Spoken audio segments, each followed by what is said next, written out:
দিনটি ছিল 31শে ডিসেম্বর 2024, বছরের শেষ দিন। মনটা শুধু পিকনিক পিকনিক করছিল, বাট বাড়িতে সবারই শরীরটা খারাপ থাকায় পিকনিক খাওয়াটা আর হয়ে উঠলো না। তাই ভাবলাম যে ঘরেই কিছু করে নিই। আর বাড়িতে সবারই যেহেতু জ্বর, সর্দি কাশি প্রবলেম চলছিল, তাই খাওয়ার রুচিটা একদমই চলে গেছে।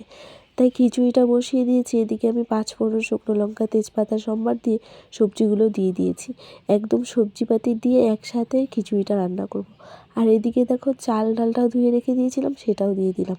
আজকে দিয়েছি 2 রকমের ডাল, মুসুরির ডাল আর মুগ ডাল, পুরোটাই মিলিয়ে। তারপরে এদিকে ধনের গুঁড়ো, জিরের গুঁড়ো, একটু তার মধ্যে হলুদ, চিনি, লবণ সব কিছু দিয়ে ভালো করে এই সবজি দিয়ে চালটাকে ভালো করে ভেজে নিয়ে তার মধ্যে ফুটন্ত জলে দিয়ে দিয়েছি, কারণ কড়াইটা আমার ছোট হয়ে গিয়েছিল। আর এদিকে হচ্ছিল ভাজা করার জন্য প্রস্তুতি। এদিকে আলু ভাজবার জন্য একটু লবণ মাখিয়ে রেখে দিয়েছিলাম, আর বেগুনগুলোতে চিনি, লবণ আর হলুদ সব কিছু মেখে একটু রেডি করে রেখে দিয়েছিলাম। এদিকে দেখো আমার আলু ভাজাগুলো হয়ে গেছে, একদম মচমচা করে ভেজে নিয়েছি। আর এদিকে বেগুন ভাজাটাও বসিয়ে দিয়েছি। বেগুন ভাজাটাও হয়ে গেছে, দিয়ে খিচুড়িটাও হয়ে গেছে। নামানোর সময় খিচুড়িতে একটু ঘি দিয়ে দিয়েছি। আজকে ভিডিওটা এই পর্যন্তই, টাটা।